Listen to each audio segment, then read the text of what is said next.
You're listening to Leadership Powered by Common Sense with your host, Doug Thorpe. Here's Doug.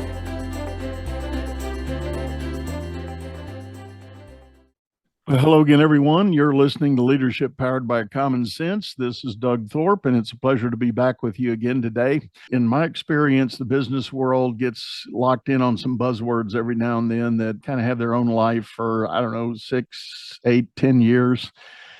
And with the pandemic and everything we've been through, one of those words now that is on the top of everybody's short list of key themes is the word resilience. I've heard it probably at every stop on the corporate trail that I've been on in the last couple of years. And it continues to be a challenge. And as words go, it has different meanings to different people. So today we're going to try to focus on the idea of your own resilience as a leader and how you can leverage resilience to help your organization. My guest is Dr. Watson Jordan. Watson, welcome to the show.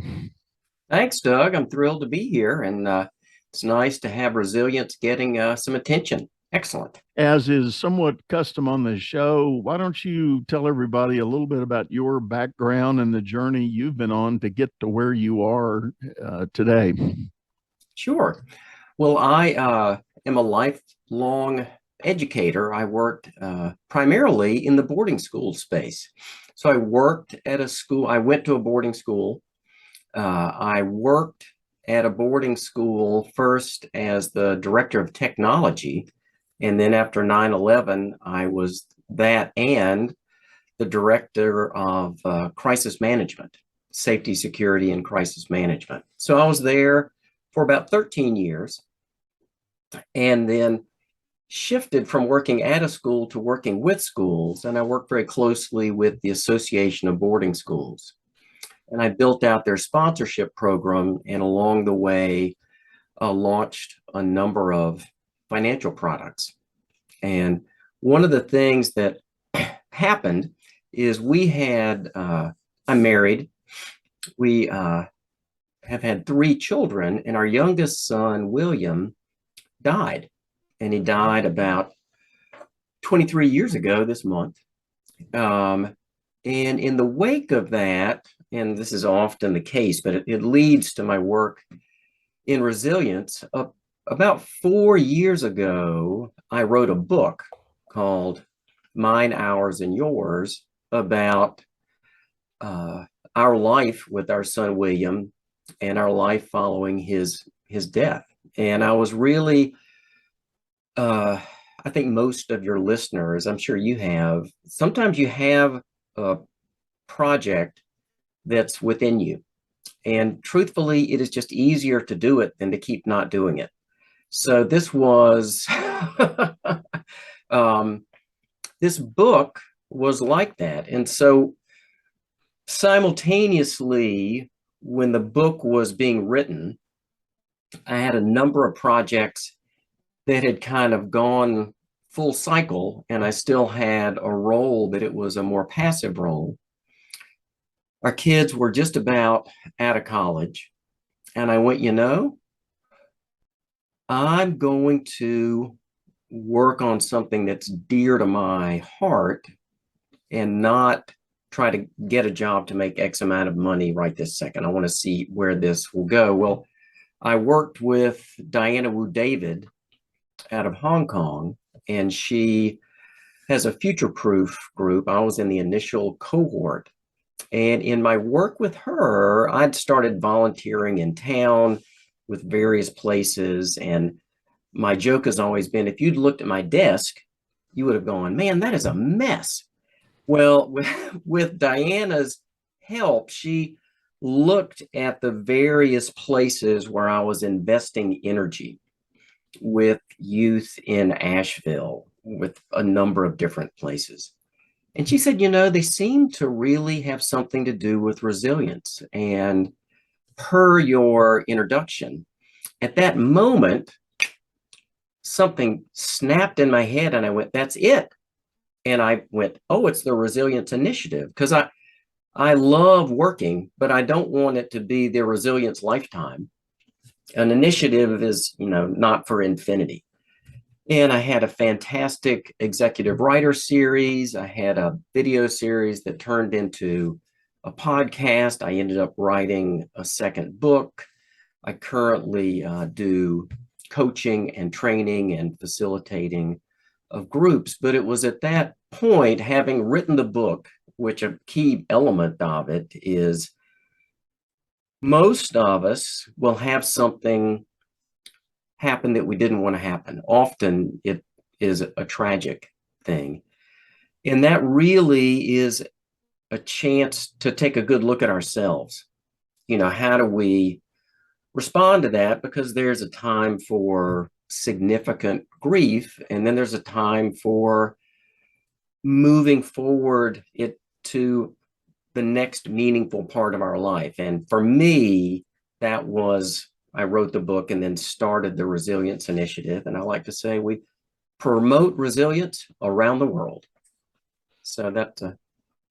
Well, I agree with you, Watson. So many of us, and it's true for me personally and true for many of the executives and the business owners I deal with, there's something in their life story that was a moment of change, a moment of both reflection and serious assessment of the direction they're going. And you're right, a lot of times unfortunately it seems to have to deal with some kind of tragedy, some loss or something, but it doesn't always have to be that. It can just be a major obvious roadblock in the path that you thought you were on, and now there's no choice but to make a detour or turn around or turn 90 degrees and go another direction. So let's maybe just start with some of the underpinnings as you begin talking with people about this whole idea of the Resilience Initiative. What's typically at the core of the discussion you have in the first round? We talk to people. It's often a sequence like this. Well, as we know many people who are unfulfilled, who want to move towards being their best self. You hear a lot of people now say words like burned out, confused. And those people want to be fulfilled.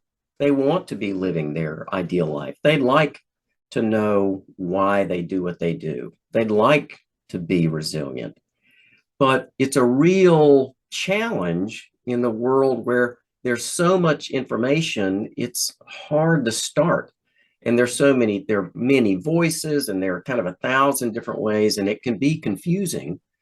Plus, we're at a very strange time in the history of the world, the pandemic having just ended.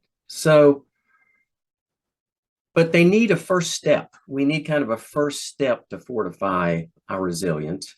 So I help people with that first step. I help them identify why they do what they do. And we have a very straightforward plan about identifying where your life is already resilient and just thinking of that as a foundation. So we talk about I work with the Why Institute. So the answer to the question, why do you do what you do, I'm able to answer using their algorithm.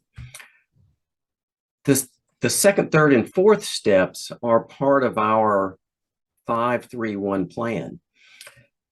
And it's very straightforward because I'm not looking to fortify resilience like Ernest Shackleton, so that someone's going to be on the cover of Time magazine, or they'll write books about the fame of whoever this person is. What I'm really fascinated by and motivated to do is all of us want to have a resilient life. And for me, it comes down to 3 elements, and that's the 5-3-1 plan. And the 5 is just, who are the 5 people in your inner circle? And I heard this from a guy named Jim Rome, but he said, you better know who the 5 people are that you're closest to. And if you don't like them, you need to change them. because the Yeah. because that's a really impactful group. And I talk a lot and encourage. So the worst inner circle in the world is 5 of me. You know, if my inner circle is 5 of me, that's not very insightful. So I kind of go, wouldn't I love for my inner circle to have some real variety in terms of anything you want? In terms of gender, I think is the easiest one to make sure that, you know, do I have a woman who I'm friends with, that I share things with? But I mean, my best friend Frank, you know, but knowing who those 5 people are, literally identifying them and going, wow, and then leaning on them and being leaned on by them. So 5 people in my inner circle. And then I really believe in community. And I think a powerful lesson of the pandemic is how critical communities are for human beings, because we went to very suddenly being very isolated. And it was down to if you lived with someone and any virtual connections you have. So again, I think variety is a powerful ally. So my example is if I belong to 5 bowling leagues and they're all with the same people at the same league doing the same thing, that's a good community, but a rich life with community in it. Maybe has a bowling league, maybe has some type of spiritual community. And so I go to yoga is a great community for me. I belong to this great online community called Kenzai, and it's a fitness community that a former student started. So for me, that's, you know, a stable chair or stool has 3 legs, you know, but having those communities that I invest in and harvest from. So you have an online community that you lead. So that would not count as one of the communities you participate in, because leading a community is a very different activity than participating in. Yeah. Yeah. So, and it's very valuable, but I need to be in a community where I show up and bowl, or I show up and go to yoga and I leave my car in the phone and I get there on time and I leave on time. And so, but that type of participation, I think the pandemic, if it showed us anything, it's how powerful that is for us as people, just to feel engaged, to Yeah. feel part of. And then the last one is it's good to know what your core belief is. And I kind of go, yeah, it can be anything. It doesn't even have to be profound, but believing something again is a powerful thing to know. So we have a workbook and not complicated ideas. I was going to interject on that idea about the need for community in the face of the pandemic. I tell the story now in retrospect. My wife and I had the good fortune right just prior to the start of the pandemic. So this would have been 2019. Through a series of events, she and I got really close to another couple that happened to go to our church, and we had done a lot of church community related things together. So we were not yet friends, but we were, you know, good acquaintances. But we began exploring the possibility that we really wanted to be friends, roughly the same age, roughly the same condition in life. And we started exploring that, and then boom, the shutdown from the pandemic happened. Well, the first thing we did, and there's a little bit of a side story to this couple happens to be a retired doctor and a retired nurse, so they were kind of tuned into the medical aspects of everything that was going on, and avid voracious readers of all the information that was swirling and the confusion that went with the early days of the pandemic. And very long story short, the four of us made a pledge to each other. We were going to bubble together during the pandemic. We felt we had enough control over our outside activities that we could come together as a foursome with confidence of not impairing each other's health or not adversely impacting our health. So what did that mean? Well, it meant no, we didn't go out to restaurants, but we went to each other's houses to have dinner, and we would cook and enjoy time as we prepared the meals and such. Did a lot of binge watching of TV shows together and things like that, as many were doing. But it grew this incredible bond, and actually, my wife and I talk about it, and I'm not ashamed to say it publicly. They have become the best friends we've ever had. And some would call it station in life, some would call it other things, but the bottom line is it happened. And now we have this very small little community that we heavily rely on to encourage each other and help each other as we move on with new challenges and phases in our lives. So, in retrospect, it was definitely a huge blessing, and it didn't hurt that I had a ringside seat to the medical truth of what was really going on. And so there was a little bit of comfort and assurance I got from that. I didn't have to live the fear and speculation that probably the majority of people in the world did, understanding what COVID was about. The other thing I go back to is the five that you mentioned. Right. And what I heard you describing in those key five people in your life, it's more than simply having mentors or accountability partners. So could you kind of elaborate a little more on the significance of the five? Sure. And I think, well, first, about your friendship that emerged, friendship is really valuable and easy to take for granted. And I always think kind of significant friendships either occur over a very long arc of time. Like I've been going to breakfast with my best friend, Frank, for 25 years. So that's a lot of sorting it out every day. In fact, he listened to all of the pieces that became my first book over years at breakfast.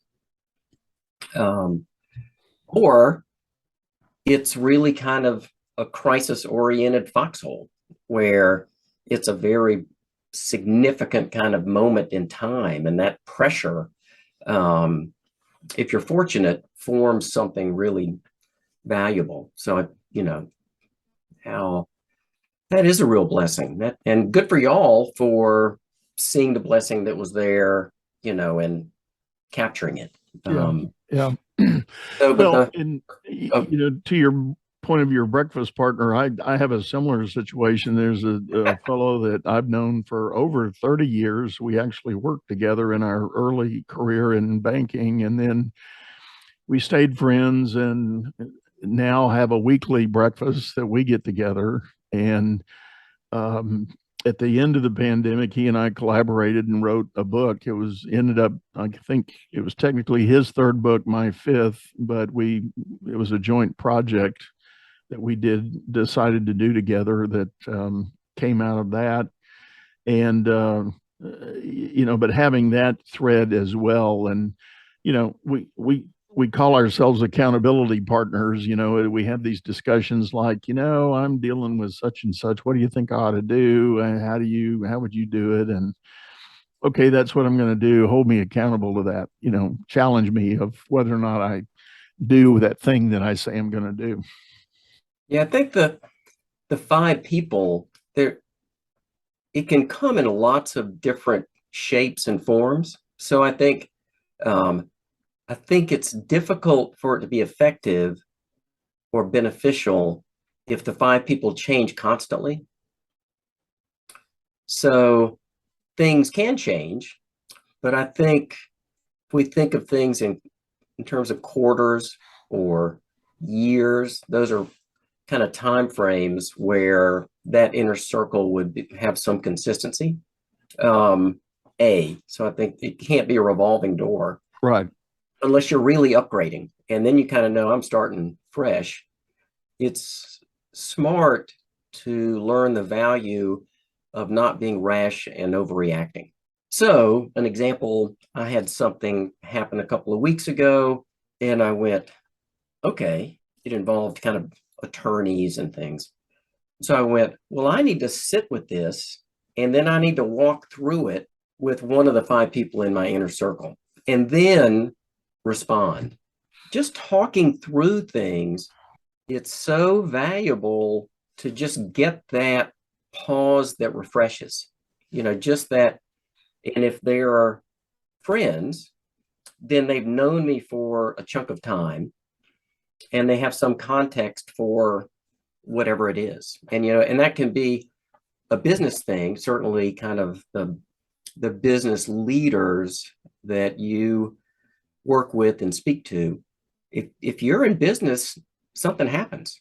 I think the most common thing in the world is the dangers of success, because when things start going well, that again, kind of Jim Rome used to talk about, the seasons of life. And he kind of goes, yeah, and if you do a great job planting and you have a good harvest going, you got to protect it because things will come along to take it away, whether that's locusts or kind of rabbit, whatever you want to fill that in with. But that's a part of success, is dealing with things that bubble up. In most cases, it's reciprocal, because I think a mentor is a great thing to have, but it's not necessarily, or I think it's rare that that's kind of an inner circle person. Yes, I would agree with you. It can happen, but and if you have more than, so my friend Frank, I've met with more consistently than anyone. But if you have more people that you can talk with, that adds some real value. And again, I kind of go, what's another? I like to have someone younger. So I'll turn 60 this year, which is a great age to be, but there's a lot of perspective that someone who's 30 might have that I wouldn't. And that's really valuable. And again, that's I would also say for anyone who's 30, if they can be friends and close to someone who's 60, then that's a valuable perspective as well. I agree. Getting that varying lens of current affairs and current ideas that are going on. We're going to need to take a break here, Watson, and drop in a little commercial message. But I want to lean into this whole idea of the why. I want to go back to that when we return from the break. And so, folks, I'm going to ask you to hang on with us. We're going to have this short message. And when we come back, we're going to dig some more into that why part of this resilience initiative. Business is all about solving complex problems as fast as you can create them. Become the best problem solver by leading others to greatness too. And the first step is going to DougThorpe.com. Doug Thorpe is known globally for coaching entrepreneurs and business leaders, improving their performance and the work output of everyone surrounding them. You can find health, wealth, and happiness by learning to lead others to health, wealth, and happiness. Go to DougThorpe.com now and order Doug's books or hire him to coach your managers. That's Doug, THORPE.com.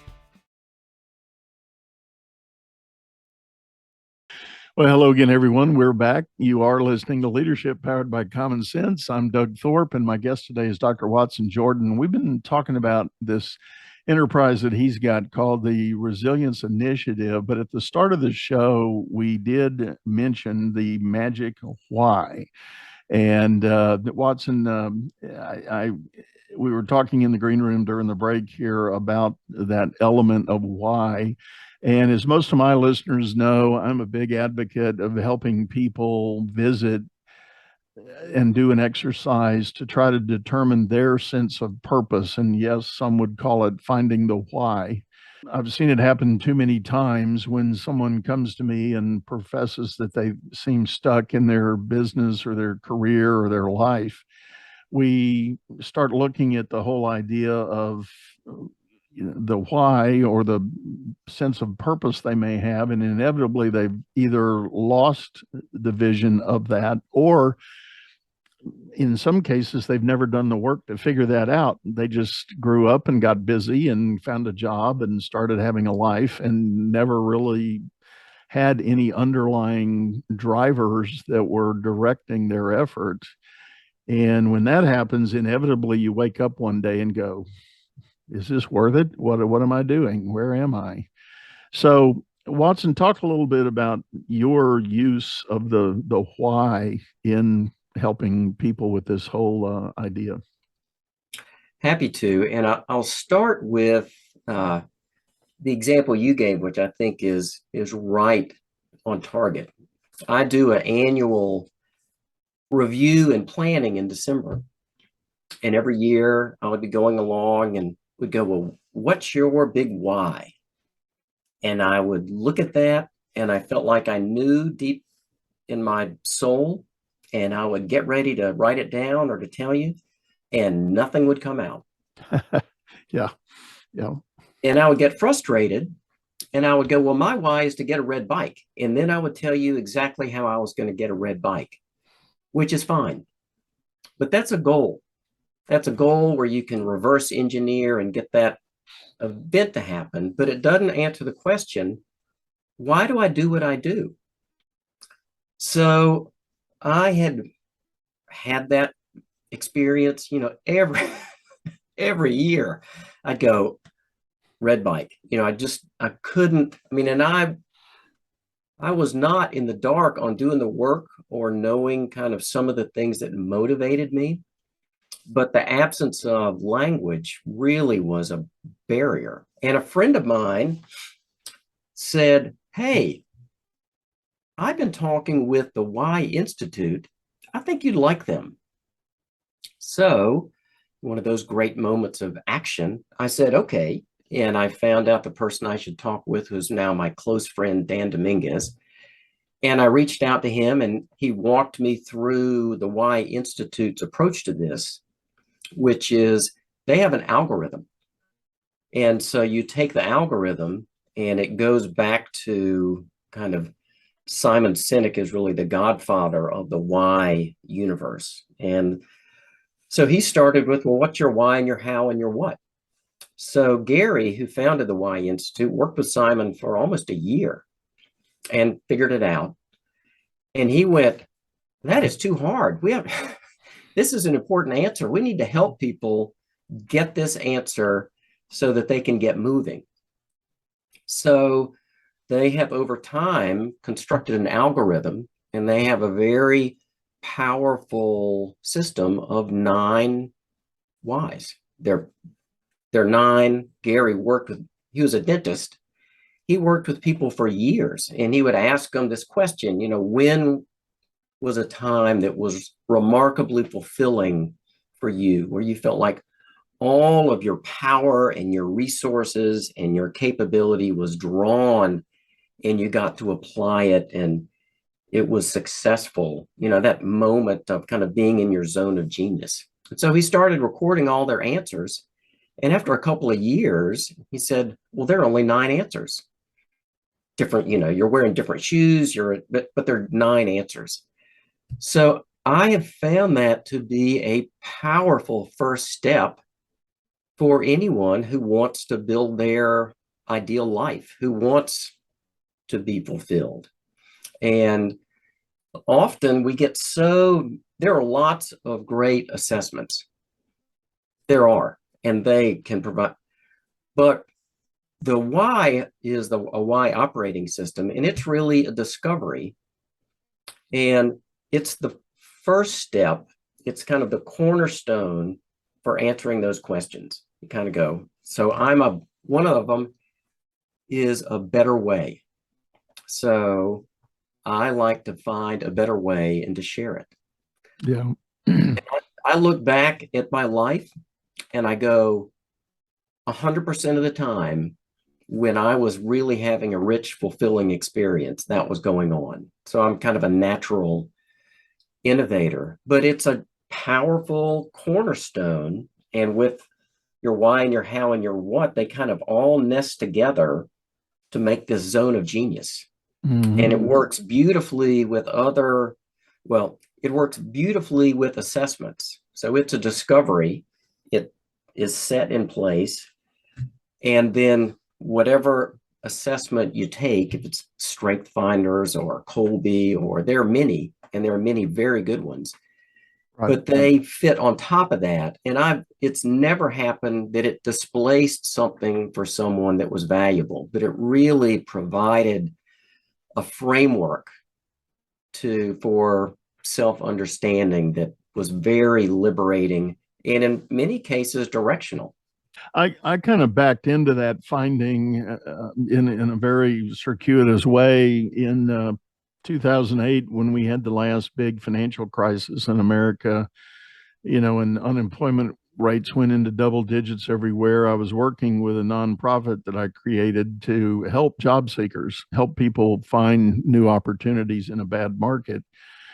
And at first, the vision for the organization was just to do the heavy blocking and tackling. Well, we're going to coach people on doing interviews and how to write a good resume and all of that. But it was no time that I realized people that were coming to our doorstep wanting help had really lost their way. For men who had lost their jobs, their identities were stripped. They could not tell you who and what they were. The women were very insecure because of, insecurity was the issue because of the loss of financial resource. So there was this fear and trepidation for the women. So we quickly did our own assessment, and we realized there was power in asking people to start listing life experiences that they had had, and we called them accomplishments. Name a project or an event or a circumstance that was an accomplishment that you could claim. Don't worry about the job title or the stop on your resume. Don't think of it that way, but just list the thing. And as people started revealing these moments in their lives, patterns started to emerge. And it was like, well, 1, 7, 9, and 12 on my list. When I was doing that, I was fulfilled, I was energized, I was excited, I was motivated. But everything else, I was thankful I got it done. I got paid handsomely for it, but it didn't mean anything to me. So Yep. we started getting them to shape those stories into the direction they needed to be going. And then and only then would we release them to start writing a resume and filling out job applications and surveys and things about finding jobs. We had people that made 180-degree detours in their career path after doing that work. And they left oil and gas and went to hospitality, or left hospitality to go to some kind of arts institute, or it was very, very compelling, the life changes that came from that as people started focusing on that sense of purpose and ultimately the why. It's, when you mention that, I love doing team events. So whether it's with an executive team at a school or a sports team or any group that does things together.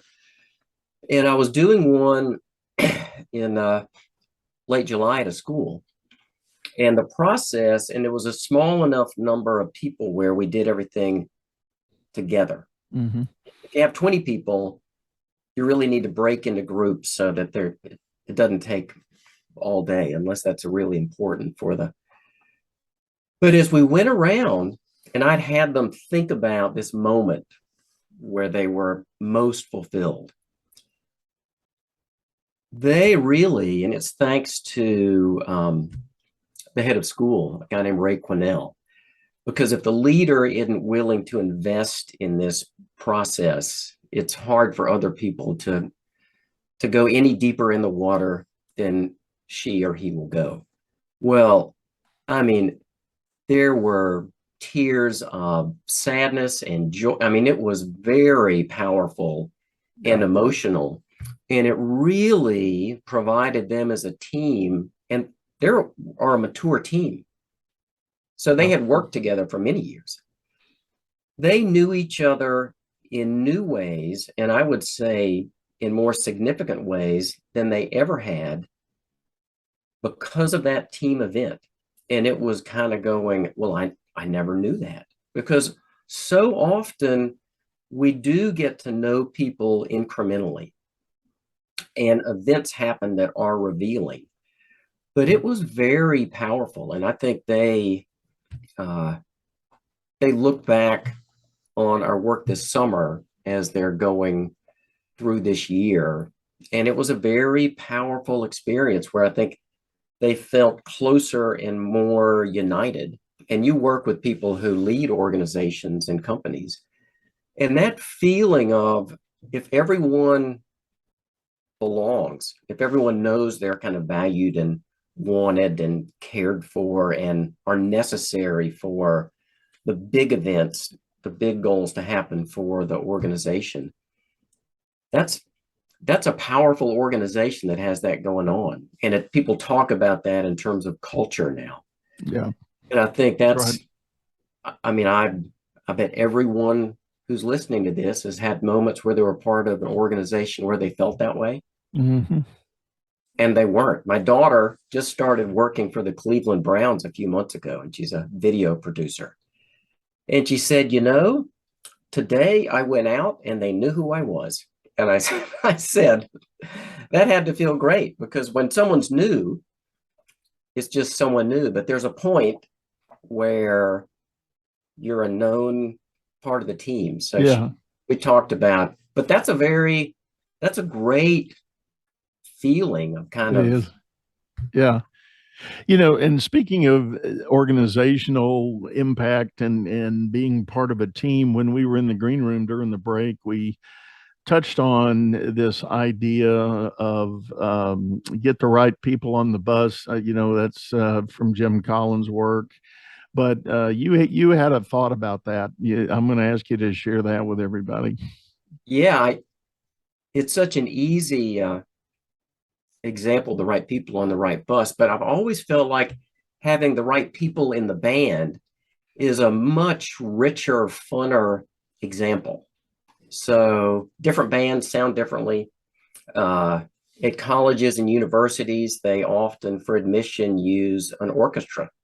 They kind of go, we want all these instruments, and we need to have an oboe player, but we don't need 86 oboe players, so that type of, and putting something together to produce something, beautiful music in this case, I think is really a great example where different organizations or different types of bands, and I would go, at a school, the leadership team really needs to have a lot of variety, because the leadership team needs to be reflective of the students.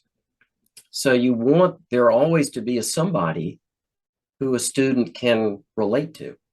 And if everybody, what would be horrible, if everybody on the executive team was me, that would be a really narrow band that all of the students there could connect with. But it's a much more powerful. Right.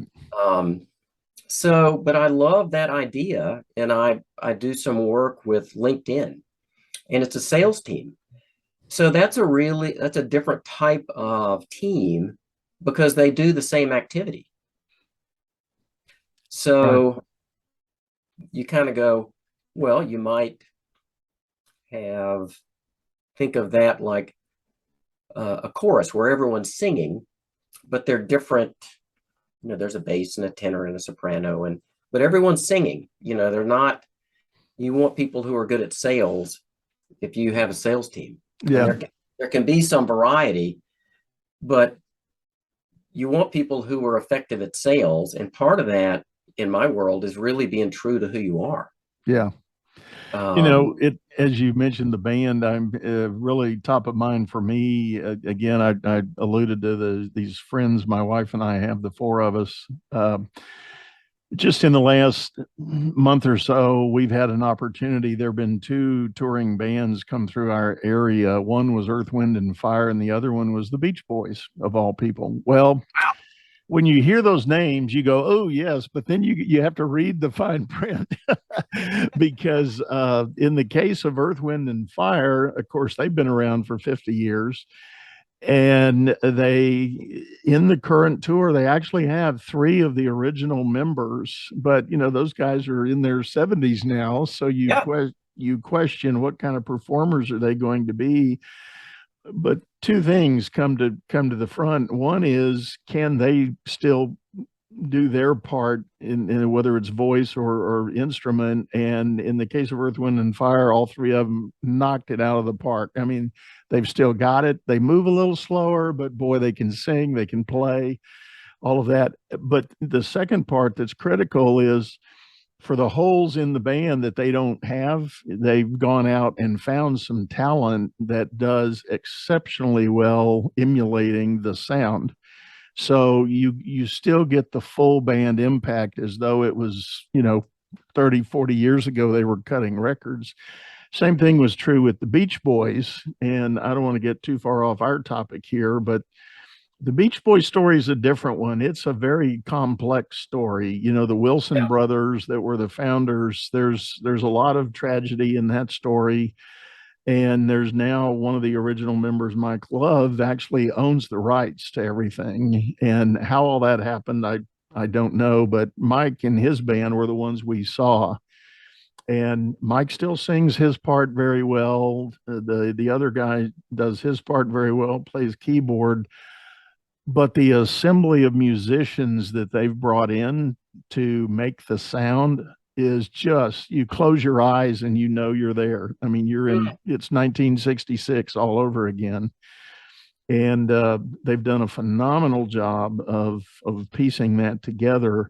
So hats off to them, because they as a band were driven by great harmonies. Yeah.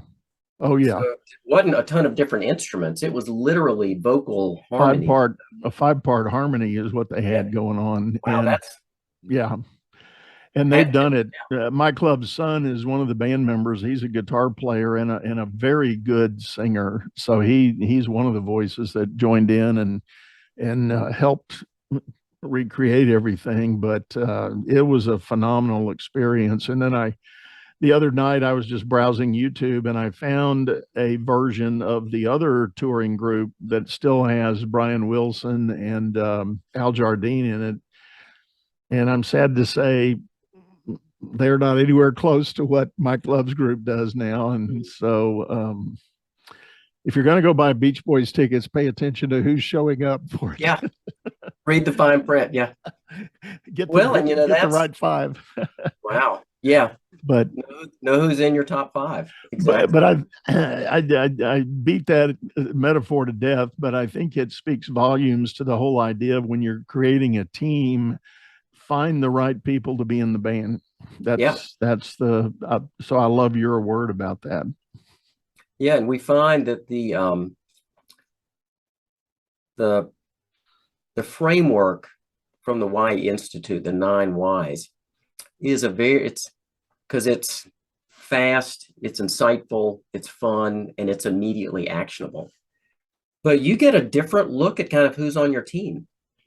And when there's a vacancy, you can use that to easily go, well, what instrument do we wish was there? And it's easy to find out what different applicants look like, but to use it it's always insightful.